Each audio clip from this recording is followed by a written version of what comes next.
네, 안녕하세요. 소셜미디어 마케팅 9주차 챕터론 7장, 오늘 디지털 광고의 효과 측정에 대해서 여러분들과 강의를 하게 된 최준 교수입니다. 반갑습니다. 자, 갑작스럽다기보다는 여러분들과 대면 방식으로 진행하던 수업이 비대면으로 변경되게 되면서 제가 온라인 강의도 비대면으로 준비를 하게 됐어요. 그래서 퇴근하고 마치고 돌아와서 여러분들 강의 만들고 있습니다. 그래서 오늘 첫 번째 시간은 디지털 광고 효과 측정 중에서 특히 매스미디어들이 가지고 있는 측정 방법들 여러분들과 함께 할 거고요. 그리고 뒤에는 온라인 효과 측정들, 효과 측정 방법들, 그리고 중요점들, 그리고 디지털 사이니지 효과 측정과 효과 측정 방법들, 그리고 학계의 연구들, 이런 것들을 통해서 디지털 광고의 효과 측정에 대해서 여러분들과 같이 이야기를 하게 될 건데, 사실 이 효과 측정은 여러분들이 이때까지 보던 예시도 없고, 사실 뭐 예시처럼 이미지도 없고요.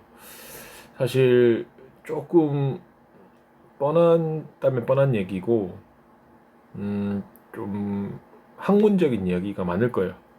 그런데 저는 어느 누구보다 이 장이 여러분들께 도움이 될 거라고 확신합니다.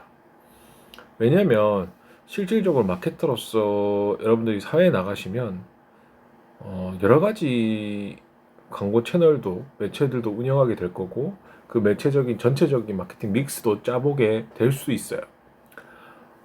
어떤 부분을 가르칠지 모르겠지만 저는 전체적인 마케팅 믹스를 짜는 쪽을 좀 더 많이 추천드리고, 그런 쪽을 갔을 때 여러분들이 여러 가지 채널을 운영하시면서 과연 이 채널들이 옳은 선택인지, 이 채널로 해야 되는 이유는 뭔지, 왜 이 채널을 해야 되는지, 그리고 전체 마케팅 믹스에서 이 채널들을 좀 더 강하게 가야 되는 이유는 뭔지, 이런 것들에 대한 근원적인 해답을 찾지 못할 때가 많습니다. 하지만 이 챕터, 디지털 광고 효과 측정 챕터를 배우시면 여러분들 그 근원적인 답을 조금 찾을 수 있어요. 왜냐면 어떤 것들이 우리한테 더 도움이 되고 측정 효과별로 어떤 것들이 더 좋다라고 말할 수 있는 장이기 때문에 그 효과에 대한 여러분들이 결과를 눈으로 보여줄 수 있는 장이죠. 실질적으로 이렇게 보여주기 힘들어요. 그리고 여러분들이 뭐 회사에 들어가서 이걸 어떻게 해야 됩니까? 라고 물어봐도 어, 내가 생각했을 땐 열에 뭐 하나 정도 대답할 수 있을까?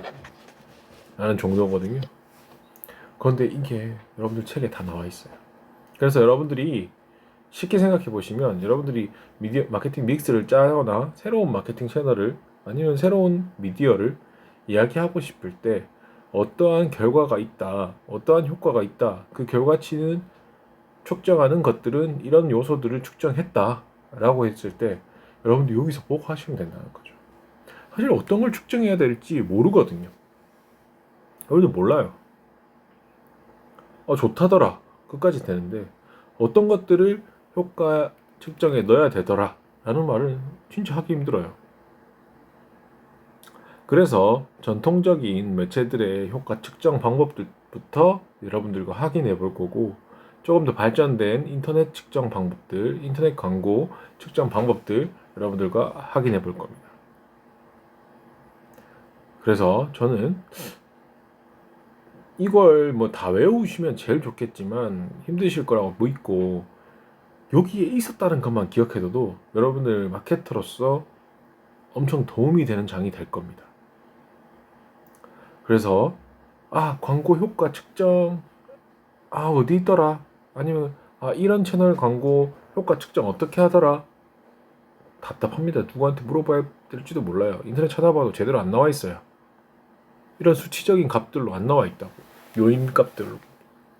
근데 요 책에서 챕터 7인가? 디지털 광고 효과 측정이 있더라. 아니면 신문 광고 효과 측정이 있더라. 나만 기억하셔도 여러분들은 성공한 거예요. 저는 제 수업은 성공한 거라고 생각합니다. 기억만 해주세요. 기억만. 자, 같이 한번 해봅시다. 정말 어떻게 측정하는지 한번 보자고요. 먼저 이게 디지털 매체를 대표하는 인터넷 중심으로 우리가 사용자 및 광고 효과 측정에 대해서 알아보려고 하는데, 사실 이때까지 인터넷 광고라든지 기존 광고 대비 이런 차이점이 있다, 이런 것들을 여러분들이 얘기했어요. 근데 가장 좋은 점은, 뭐 좋은 점이라면 좋은 점이고 가장 뛰어난 점은 온라인 상에서 사용자 행위에 대한 직접 측정이 가능하다는 게 인터넷 광고에 대한 가장 혜택이었단 말이죠. 그래서 인터넷 측정에 대해서 좀 더 알기 전에 전통적으로 어떤 측정 지표를 가지고 그 매스미디어가 어떤 측정 지표를 가지고 측정을 했는지 여러분들과 한번 확인해 보자는 게 먼저라고 생각합니다. 그래서 이게 여러분들 사용 안 될 것 같지만, 여러분들 종대행이라든지 IMC 종합광고대행사로 가시면 모든 채널 메디어를 다 측정하고 여러분들이 광고를 집행한단 말이죠.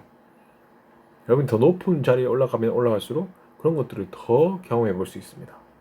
그래서 저는 무조건 여기에 기억해 두시길 추천합니다. 그래서 먼저 인쇄 매체, 여러분들이 생각하시는 인쇄 매체는 6단계의 측정 단위가 존재해요.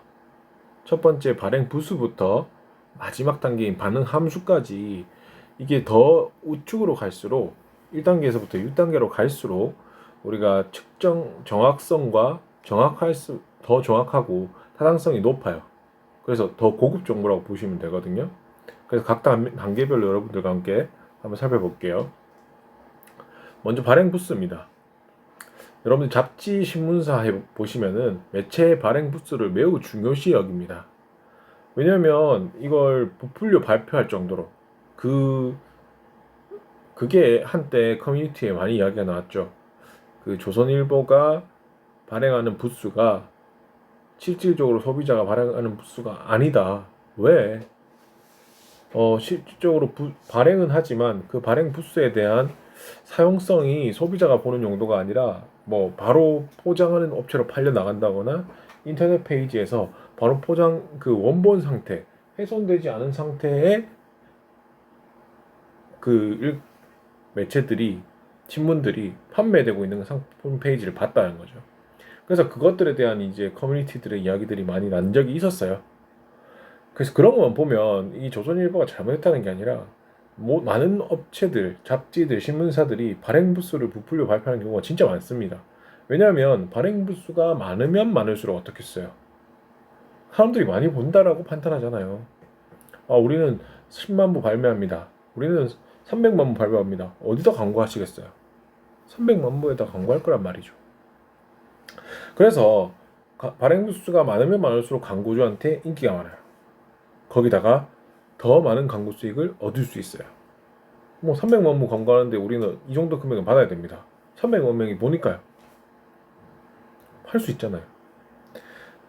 그래서 이제 내부적으로 발표를 하다 보니까 이게 뭐 부풀려 하는 게 습관처럼 뭐 행위처럼 많이 해버렸는데, 그래서 이게 문제가 되니까 어떻게 했냐면 제3의 기관에서 다양한 인쇄 매체에 대해 발행 부수를 검토하고 확인하는 역할을 했어요.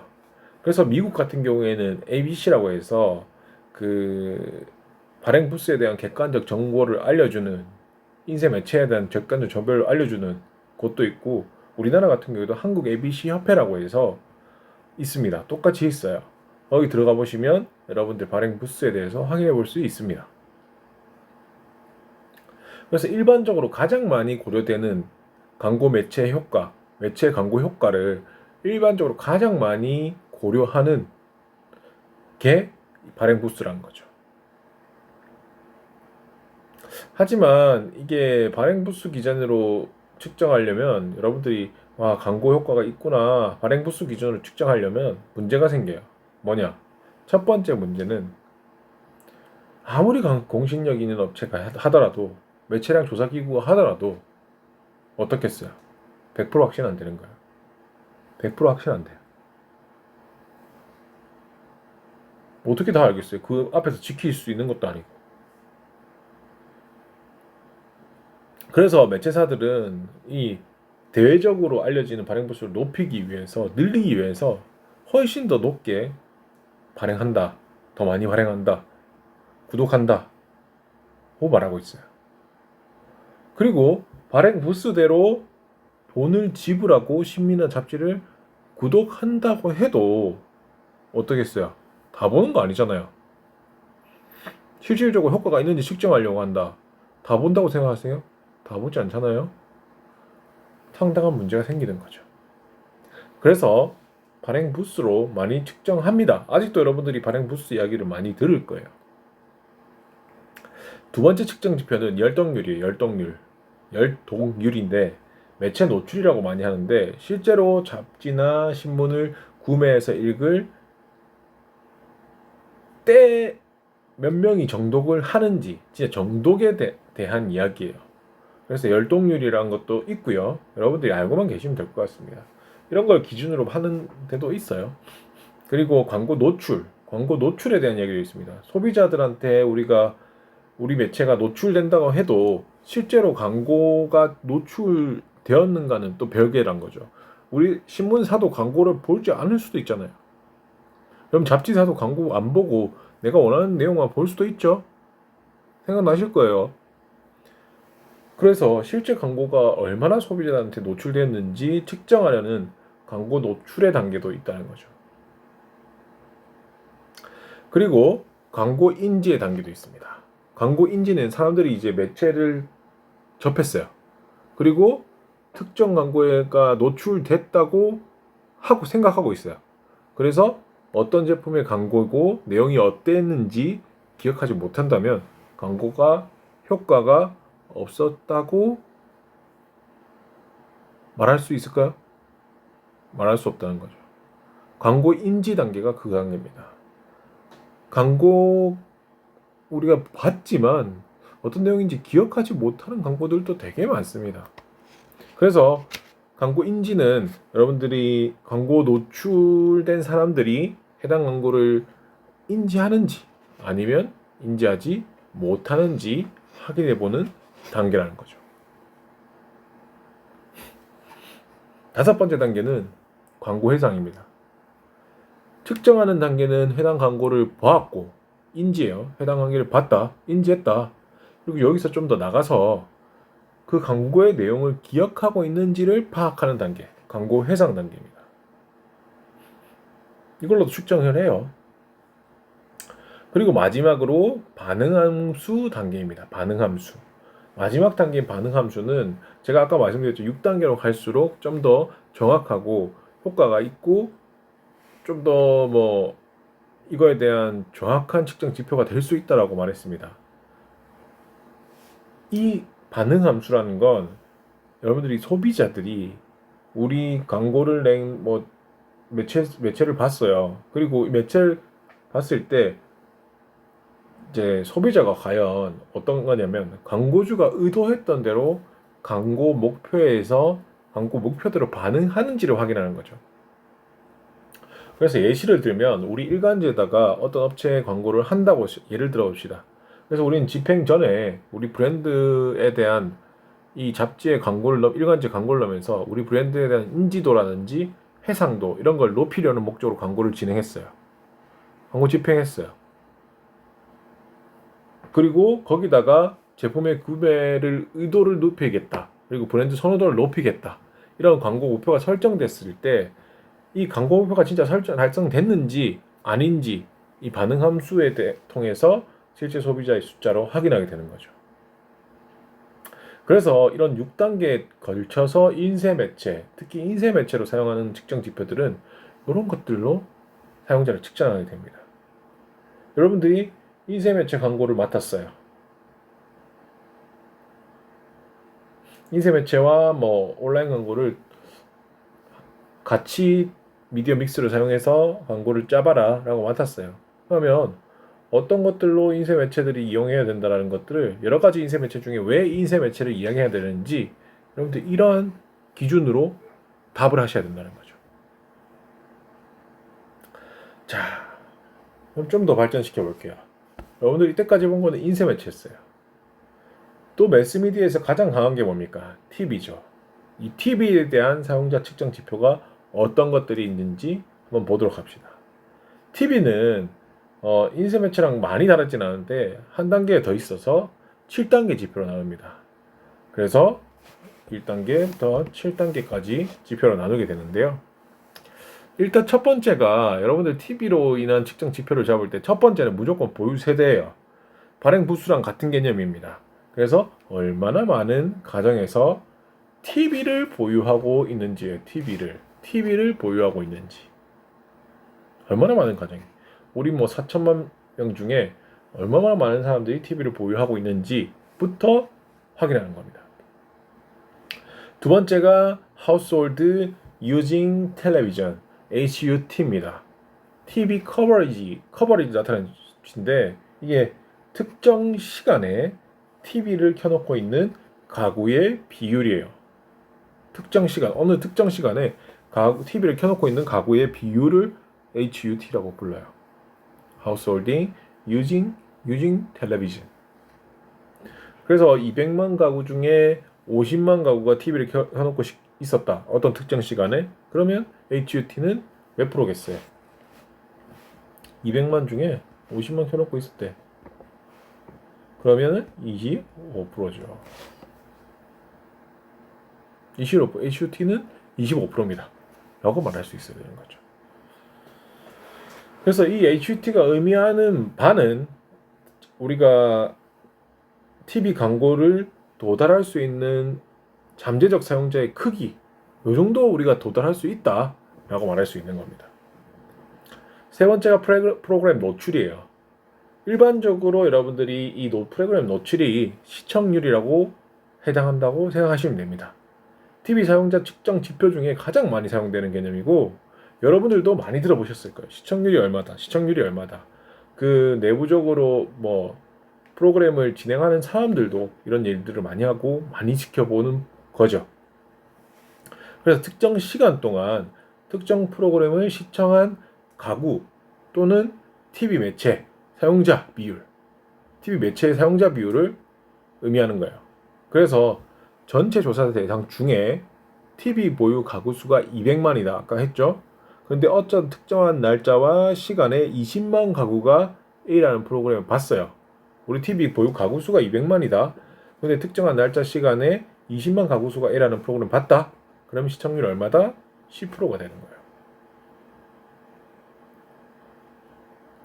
이 TV 시청률을 조사할 때 피플미터 방식으로 많이 합니다. 피플미터 방식. 그래서 이 미터기 설치를 해가지고 피플 보고 있는지 아닌지를 확인하는 거거든요. 여러분들은 피플미터 방식을 보셨는지는 모르겠지만 대부분 많이 보시지 못했을 거예요. 그래서 이 피플미터 방식을 해서 집안에다가 이 피플미터 기를 달아서 시청하고 있는지를 확인하는 거죠. 당연히 이렇게 되면 조사 방법이 복잡해지는 건 사실입니다. 그리고 비용도 기기를 다시 달기 때문에 여러분들 책에도 나와 있어요. 271페이지 보면 우측 위에 보시면 피플미터 기기라고 이미지가 나와 있거든요. 그걸 보시면은 비용도 많이 들고요. 절대적으로 협조하지 않으면 이걸 사용하기가 힘들어요. 우리 가구에서는 못 쓰겠다라고 하면 사용하기 힘들다는 거죠. 하지만 엄청 정확하죠. 그리고 개인의 시청률까지 측정 가능한 장점이 있다는 거 여러분들이 알고만 계시면 됩니다. 그래서 시청률이 여러분들이 제가 7단계로 가면 갈수록 정확하고 이 측정 지표로서 사용하기 쉽다라고 말씀드렸잖아요. TV도 마찬가지로 여러분들이 3단계에서 시청률이 나왔다는 거죠. 레이팅이라고 부르는데 그래서 여러분들이 프로그램 노출 단계가 있어요. 측정하는 단계가 있어요. 그리고 좀 더 발전되는 단계 광고 노출 단계입니다. 자, 시청률로서는 이 광고에 대한 노출을 말하기가 아직은 애매해요. 왜냐하면 여러분들 인쇄 매체랑 마찬가지예요. TV 프로그램 노출됐어요. 그런데 여러분들 광고는 노출 안 될 수 있다는 거죠. 그래서 우리가 광고주의 입장 그리고 마케터의 입장으로서는 무슨 과정이 필요하다? 실제로 광고가 노출되었는지를 파악하는 단계가 꼭 필요하다. 그래서 특정 TV 라디오일 수도 있어요. 프로그램에 포함되는 광고에 노출되는 사람의 수를 확인한다는 측면에서는 이 광고 시청률을 확인하는 거랑 같은 거죠. 그래서 사실 실질적으로 여러분들이 보시면 광고에 노출되는 비율이 편차가 커요. TV 보는 비율하고 시청률과 광고 시청률과는 편차가 많이 크기 때문에 여러분들 생각해 보시면 TV 보다가 광고 나오잖아요. 그럼 여러분들 보고 있습니까? 많이 돌려요. 그렇기 때문에 TV 시청률보다는 광고 시청률이 낮죠. 하지만 우리 마케터로서 광고 노출에 대한 확인을 꼭 하셔야 되는 겁니다. 여러분들 수많은 ATA 대행사 가면 많이 보실 거예요. 근데 어떤 것들을 수치로 확인해야 될지 잘 몰라요. 대부분 시청률을 보고 확인한다는 거죠. 다섯 번째 단계는 광고 인지입니다. 앞에서도 나왔죠. 우리가 TV 노출된 사람들이 해당 광고를 인지하고 있는지 여부를 확인하는 단계예요. 그 다음 단계 똑같습니다. 광고 해상하는 단계. TV 광고를 인지하고 있는 사람들 대상으로 그 광고 내용 기억하는지 확인하는 단계가 광고 해상 단계. 그리고 마지막 7단계는 똑같은 반응 함수입니다. 인쇄 매체 반응 함수와 똑같아요. TV 광고의 목표대로 실제 소비자들이 반응하였는가 하는 함수를 써서 숫자로 확인하는 절차인 거죠. 자, 이렇게 여러분들이 TV를 통해서도 사용자 측정 지표를 잡을 수 있습니다. 근데 사실 위에서 살펴본 것처럼 이 매스미디어 사용자 측정은 발행 부수 아니면 여러분들 TV 매칭이면 TV 보유 세대 이런 것보다 광고 효과를 가능하는 것보다는 광고 인지와 광고 해상, 반응 함수 이런 것들이 훨씬 더 효과를 측정하는데 타당한 방법이잖아요. 여러분들 들어보니까 그게 훨씬 더 시청률 이런 것보다는 광고 반응 함수, 광고 해상 이런 것들로 확인하는 게 제일 좋죠. 우리가 효과 측정을 얻기 위해서는. 근데 왜 안 할까? 근데 왜 이렇게 여러분들 이 숫자를 들어본 적이 없을까?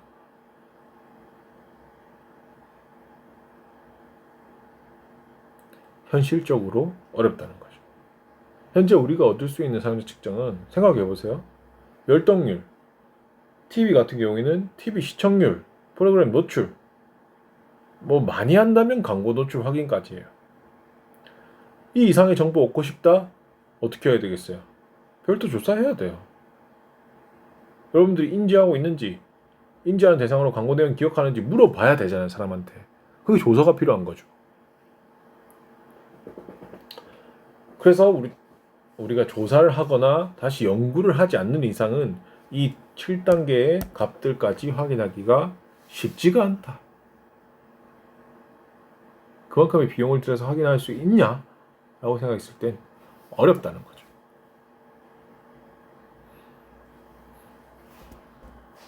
자, 그러면 우리가 제가 아까 말씀드렸다시피 인쇄 매체 측정 지표, 열독률, TV 사용자 프로그램 노출, 광고 노출 정도 자, 이런 것들을 확인하기 위해서는 어떻게 해야 된다? 연구나 조사가 따로 필요하다라는 겁니다. 자, 그래서 우리가 구체적으로 정말 어떻게 측정하는지 한번 보자고요. TV는 어떻게 측정하는지 여러분들과 함께 한번 보도록 하겠습니다. 자, 첫 번째로 가장 많이 매스미디어에서 가장 많이 측정하는 방법은 가장 많다기보다는 한 3가지 정도가 있는데 첫 번째로 사용하는 방법은 일기식이에요. 다이어리. 어떤 방식이냐면 일주일 단위로 여러분들이 소비자한테 TV 시청 상황에 대한 일지를 작성하도록 하는 거예요. 제가 이런 TV를 봤습니다. 이런 TV를 봤습니다. 이렇게 일기식으로 작성하는 거예요. 어떻게 써요? 그러면 이 일기를 쓰는 사람, 소비 TV 시청 일기를 쓰는 사람한테는 어떻게 써요? 개인별 시청 경험을 정확하게 알 수 있고, 그리고 상대적으로 이 시청 경험만 쓰는 거니까 비용이 작아요. 근데 치명적인 단점이 있죠. 무슨 단점이겠어요? 여러분들이 기록을 해야 된다는 거죠. 자, 그러면 여러분들이 TV를 보고 있다고 하더라도 내가 집중했던 TV 프로그램의 그 기록의 순간은 같이 오기가 힘들다는 거죠. 그러면 실제로 내가 봤을 때 바로 기록하지 않은 귀차님 느낌도 있을 것이고, 또 잊어버릴 수도 있고, 그리고 내가 진짜 좋아하던 프로그램만 생각날 수도 있다는 거죠. 별로 생각 안 나는 프로그램도 많잖아요. 그래서 이게 실제 노출보다 광고 노출의 기록이 실제 노출보다 기록 노출의 기록이 훨씬 작을 수 있다는 거죠. 내가 더 많이 봤는데 더 다 기록 못 하는 거야. 그래서 이런 일기식 방법이 있습니다. 두 번째로 하우스홀드 미터예요. 하우스홀드 미터. 하우스홀드 미터는 그 전문 조사 기관에서 조사 표본을 정합니다. 그래서 어떤 가구들을 조사 표본을 지정하고 TV와 함께 측정 기계들을 설치해요. 그래서 측정 기계를 설치해서 우리 집에서 보는, 설치된 집에서 보는 모든 정보, 시청 정보에 대해서 실시간으로 기록하고 정보가 공유되죠. 전 좋겠죠. 근데 문제가 있어요. 한 가구당 한 대만 들어가죠. 그렇게 되면 어떻겠어요? 이 사람이, 우리 가구가 한 사람만 살아요? 뭐 한 사람도 많지만 여럿이 보는 세대가 있다라고 했을 때 누가 이 TV를 봤는지 정확하게 차이를 확인할 수가 없다는 거죠. 그 대신 자세한 정보는 확인할 수 있겠죠. 초 단위로 시청 단위가 기록될 거예요. 그래서 이런 방법으로 사실 조사를 하고 있어요. 그리고 세 번째가 피플 미터입니다. 가장 최근에 개발된 방식이에요. 그래서 이 미터 기기처럼 이 피플 미터 기기는 전자식 기기가 있어요. 그래서 전자식 기기가 이 가구마다 표본으로 정선정된 가구마다 설치되는데, 이게 하우스홀드 방식보다 조금 더 나은 건 각 개인마다 리모컨이 주어져요. 그래서 누가 있는지 정확하게 확인할 수 있다는 거죠. 그래서 TV에 부착된 전자장치를 통해서 이게 바뀔 때마다 누가 바꿨는지, 그래서 개별적으로 인구 통계학적으로 데이터 기록이 가능해지는 거죠. 매우 큰 장점이에요. 30대 남자는 이런 채널을 봐더라, 몇 분 동안. 10대 여자애는 이런 채널을 보더라, 몇 분 동안. 이렇게 확인할 수 있는 거죠. 그래서 이런 것들을 통해서 초단위 분석이 가능해지고, 광고가 도달됐는지, 정말 광고가 나온 시간에 광고가 도달됐는지, 돌렸는지, 몇 번 봤는지, 이런 것들에 대해서 빈도 분석까지도 용이해지는 거죠. 이게 장점이죠. 하지만 어떻게 써요? 단점도 있어요. 장치 비용이 최신식 전자기기라고 했죠. 비싸요. 거기다가 조사 가구도 모든 전국 정확하게 하려면은 표본 집단을 만들 줄 알고 전 국민으로 하면 돼요. 하지만 비싸니까 조사 가구도 한정되고, 거기다가 가구들이 이거 하기 싫다, 적극적으로 설치하거나 협조 없이는 진행하기 어려워요. 거기다가 정보 입력, 누가 받고 누가 했는지 정확하게 정보를 입력해 줘야 되잖아요. 그럼 내 개인정보를 나가는 건데 기분 좋겠어요? 협조 없이는 진행이 불가능한 측정 기법이죠. 하지만 매우 정확하다라는 겁니다. TV도, 라디오도 사실 비슷해요. 라디오도 비슷한데 일기식으로 많이 있습니다. 그래서 일주일 단위로 라디오 청취 기록을 수집하는 거예요. 그래서 뭐 당연히 더 좋죠. 시청 기록 하고 상대적으로 낮은 비용이라는 거 일기식 좋아요. 하지만 단점도 있죠. 실제 노출보다 기록이 적을 확률, TV랑 같습니다. 단점은. 그리고 이 라디오를 측정하는 방식은 다른 게 또 있습니다. 포터블 피플미터라고 해서 PPM이라 불러요. PPM. 그래서 PPM은 그 업체에서 많이 사용하기 시작했는데 이게 어떤 방식이냐면 사람들이 들고 다니면서 TV나 라디오 근처에 가면 이 방송 신호를 자동으로 감지해서 기록하는 거예요. 그래서 사람들이 이렇게 막 열쇠 꾸러미처럼 차고 다니는 건데 이 장점이 얼마나 좋겠어요. 내가 TV 집에서만 보는 거 아니잖아요. 실외에서도 보겠죠. 그래서 식상에서 밥 먹다가 볼 수도 있고 뭐 여러 군데에서 뭐 라디오 같은 경우에도 여러분들이 택시 타고 가다가 들을 수도 있고 그렇잖아요. 그래서 전 과정에서의 시청 기록을 측정할 수 있다는 장점이 있어요. 하지만 어떻다? 단점도 있다는 거죠. 과대 노출 측정이 있어요. 어떤 거냐? 우리가 커피숍을 갔는데 라디오는 틀어져 있지만 나는 친구랑 얘기했어요. 내가 식당에서 밥 먹으러 갔는데 나 혼자 간 게 아니었어. 그래서 친구랑 같이 밥 먹으러 간 거야. 근데 식당엔 TV가 틀어져 있네. 이 PPM은 기록을 할 거란 말이죠. 모두 시청 기록으로 남아요. 그러니까 과대 노출 측정이 있을 수 있다는 거죠. 자, 라디오도 이런 식으로 측정을 하고 잡지도 여러분들 광고 상품 매체 중에 많이 사용하는 매체입니다. 광고 매체 잡지를 어떻게 여러분들이 측정하는지 아는 사람 있어요? 처음 들어볼 거예요. 잡지에 대한 광고 효과 측정을 여러분들 처음 들어보실 거라고요. 저는 그렇게 생각합니다. 그런데 이 정도 측정 이제 저는 TTV 형식으로 측정하겠습니다. 아니면 다른 방식으로 뭐 RR 방식으로 측정하겠습니다. 두 가지거든요. 그래서 여러분들의 퀄리티가 달라질 거라는 거죠. 자, 잡지 한번 해볼게요. 잡지를 측정하는 방식은 예전에는 TTV 방식이 많았어요. Throw the book이라고 해서 그 잡지의 축약본을 만들어요. 그래서 그 잡지 축약본을 만들어서 사람들한테 이 축약본을 주고 이 해당 잡지 읽은 적이 있습니까? 라고 물어보는 방식이에요. 해당 잡지 읽은 적 있습니까? 라고 물어보는 방식이란 거죠. 하지만 뭐 읽어본 적 있는지 없는지는 정확하게 확인할 수 있겠죠. 그래서 매체 노출을 측정하는 방식이란 거예요. 매체가 노출됐는지 안 했는지. 하지만 우리는 마케터잖아요. 우리는 광고쟁이잖아요. 그럼 뭘 봐야 되겠어요? 광고 노출이 됐는지, 우리 잡지에 광고 노출이 됐는지를 확인해야 되는 거잖아요. 어떻게 확인한다?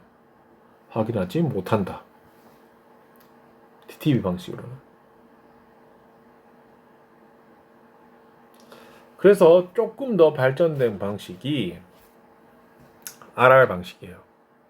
이게 마켓 리서치 인코퍼레이션이라는 업체, MRI라는 업체에서 이 RR 방식을 먼저 사용했는데,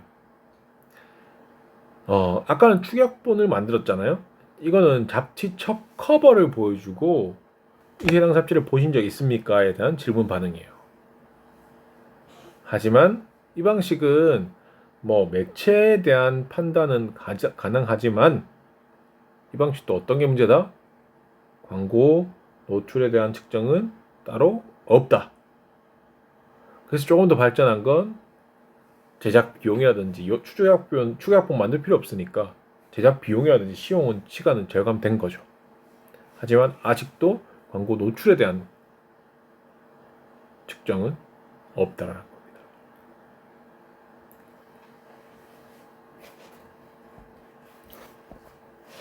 자, 뭐 그리고 책에는 신문도 나와 있는데 뭐 비슷한 방식으로 신문도 측정을 해요. 그래서 어떤 신문 읽었나라고 해서 확인하는 거고, 그리고 구체적으로 측정한 법 중에 옥외 매체 여러분들이 그 길거리 가면 많은 매체들이 이렇게 광고판이 걸려 있잖아요.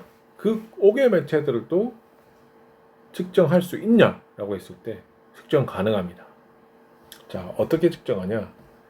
TRT 방법으로 많이 측정하는데 여행 경로 추적이라고 해요. Travel Routing Tracking이라고 해서. 그래서 이 표본을 잡고 이 표본이 어떤 경로로 갔는지에 따라 매체와 광고 노출 여부를 판단하게 됩니다.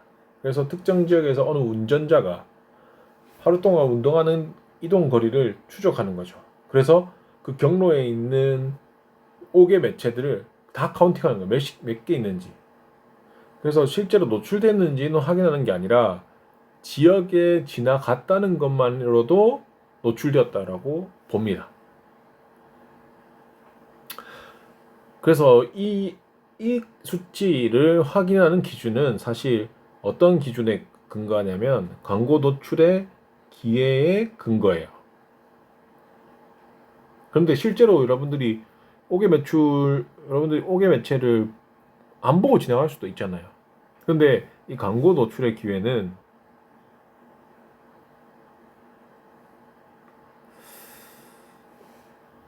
실제로 노출 안 되졌을 가능성이 기회는 광고에 노출된 기회는 있었다는 거지 실제로 노출되지 않을 수 있다는 가정이 무조건 깔려 있다는 거죠. 그게 광고 노출의 기회거든요. 그래서 이 광고 노출의 기회에 근거해서 이런 식으로 측정을 하게 됩니다. 5개 매체. 자, 여러분들 생각보다 처음 알았을 게 많았을 거예요. 이렇게 측정을 하는구나 라는 거. 근데 뭐 이렇게 너무 허술하게 측정하네 라고 생각하시는 것도 있을 거고, 뭐 조금 더 새로운 자기만의 방식으로 하는 업체들도 있습니다. 하지만 이런 기본적인 방식들은 여러분들이 충분히 필요성이 있습니다. 특히 마케팅 믹스를 운용하는 마케터로서는 매우 중요한 수치적인 계산들을 할 수 있는 거기 때문에 저는 무조건 읽어보시고 기억해 두시길 한 번 더 추천드립니다.